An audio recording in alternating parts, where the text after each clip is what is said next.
Kembali lagi bersama saya Luki TY. Kesempatan kali ini saya akan berbagi pengalaman alasan kenapa video sepi penonton.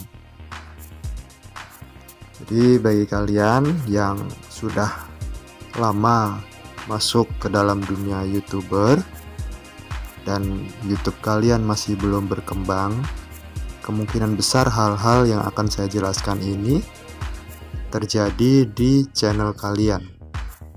Jadi kalian harus hati-hati dan perhatikan bahwa di channel YouTube itu sangat sensitif sekali tentang konten-konten yang kita upload. Kita juga harus memperhatikan berbagai hal, yaitu konsistensi kita dalam mengupload, baik topik dan juga waktu penguploadan.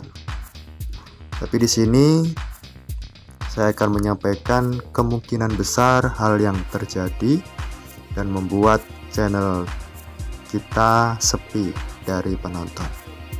Jadi sebelum lanjut, silakan tinggalkan like dan juga komen.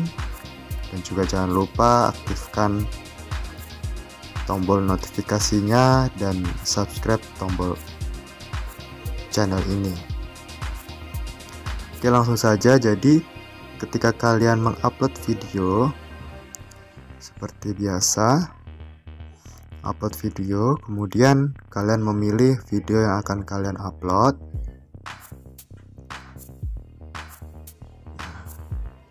Sebagian besar kalian pasti mengupload video menggunakan aplikasi YouTube yang ada di Android. Nah, apalagi bagi kalian yang hanya bermodalkan handphone, maka ini adalah kebiasaan yang sering kalian lakukan ketika mengupload video. Nah, dengan menggunakan aplikasi dari YouTube. Seperti biasa, masukkan judul.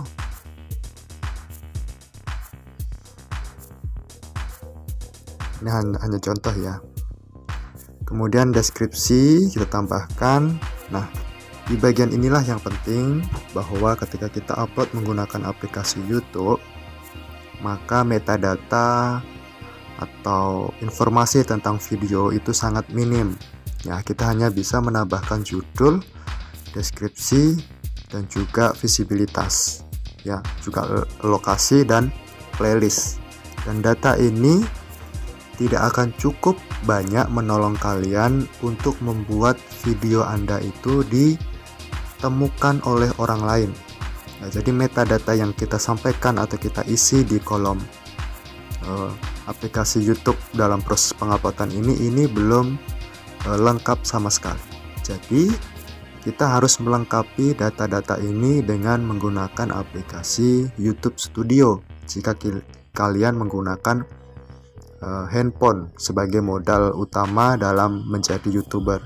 Tapi ketika kalian menggunakan laptop atau PC, kalian bisa membukanya dari browser, dan juga di situ kalian bisa mengisi metadata yang lebih banyak, misalnya kartu, kemudian video terakhir, ya, itu bisa kita tambahkan. Tapi karena kalau kita hanya bermodalkan handphone, kalian bisa mengikuti langkah-langkah ini untuk mengisi lebih banyak metadata dari video kalian, ya.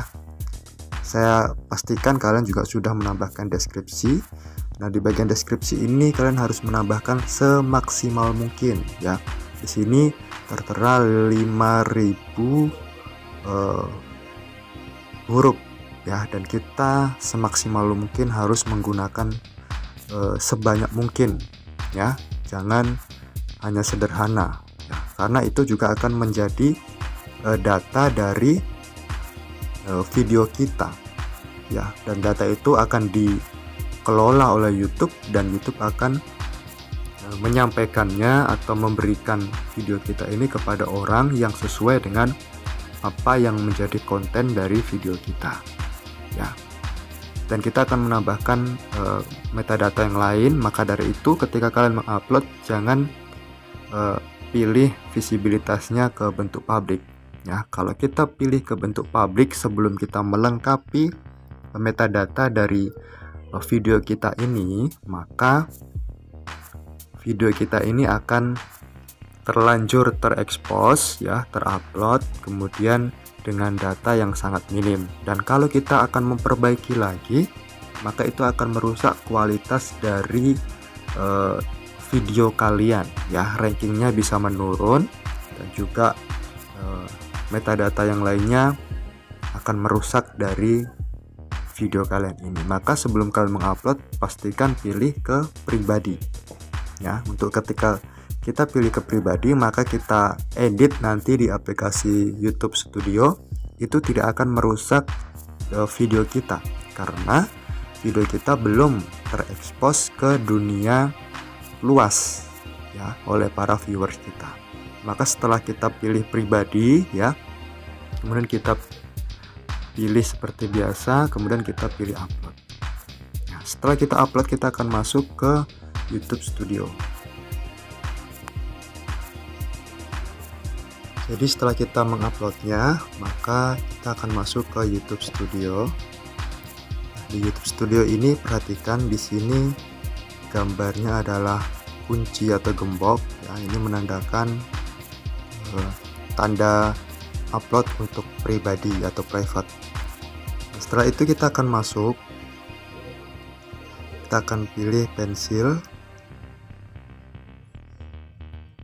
Nah, disinilah kita akan menambahkan metadata yang lebih komplit supaya mendukung video kita untuk memiliki data-data yang lengkap untuk disajikan ke YouTube, dan YouTube akan mengelolanya itu dan memberikan ke para viewer sesuai dengan data yang kita tulis atau kita isi. Di sini kita bisa menambahkan judul, deskripsi, kemudian visibilitas kita ganti ke bentuk public, kemudian untuk tambahkan tag. Ya, ini yang penting sekali, dan pastikan tag yang kalian isi di sini adalah tag yang sesuai dengan isi dari video kalian. Nah, karena apa? Karena supaya video kalian tidak salah didistribusikan oleh YouTube kepada viewer yang tepat, yang sesuai dengan apa yang kalian harapkan. Setelah itu, untuk setelah lanjutkan, pastikan ini diaktifkan, ini juga diaktifkan, ini juga diaktifkan. Ya, untuk kategori, hal yang terpenting lagi, kategori ini harus sesuai dengan apa yang menjadi isi video kalian. Ya, kalau kalian berbicara soal berita politik, kalian isi klik berita politik dan lain sebagainya. Ya, jadi kategori ini sangat penting untuk mengelompokkan video kalian masuk ke dalam kategori yang mana, dan itu akan menjadi suatu promosi bagi YouTube untuk orang-orang, untuk viewer yang sesuai dengan kategori yang kalian pilih. Contohnya, ketika kalian memberikan kategorinya berita dan politik, maka YouTube akan mendistribusikan kepada orang-orang yang mencari seputar berita dan politik. Tapi isi kalian harus berita dan politik. Tapi kalau isi kalian adalah soal masak memasak ya, atau tentang blog, tentang review, tetapi kalian memilih kategorinya berita dan politik, maka itu tidak akan nyambung, dan YouTube pun juga akan mengalami kebingungan mau didistribusikan kemana video kita, karena isinya tentang masak-masak tapi kategorinya tentang berita dan politik, dan juga tagnya ini berbicara soal inspirasi misalnya. Nah, jadi semuanya tidak akan nyambung. Maka pastikan bahwa judul itu sesuai dengan deskripsi, sesuai dengan tag ya, dan tag itu juga harus sesuai dengan kategori ya. Jadi disinilah yang menjadi penyebab kenapa video kita sepi, karena pendistribusian video kita ke viewer itu tidak tepat nah, dan YouTube pun juga sangat minim mendapatkan informasi tentang video kita ketika kita tidak mengisi metadata yang seharusnya kita isi. Oke, cukup paham sampai di sini. Jadi kalau masih ada yang bingung, silahkan tanyakan di kolom komentar atau langsung DM ke Instagram saya atau media sosial saya yang lainnya yang saya sampaikan di bagian sampul dari YouTube saya. Oke, dan setelah itu jangan lupa untuk menyimpannya. Nah, setelah itu pastikan bahwa gambar ini sudah berubah menjadi gambar bola dunia. Ya, ini menandakan bentuk publik. Oke, jadi sekianlah yang menjadi tips dan tutorial saya tentang cara mengatasi video sepi. Oke, terima kasih. Sampai jumpa di video selanjutnya.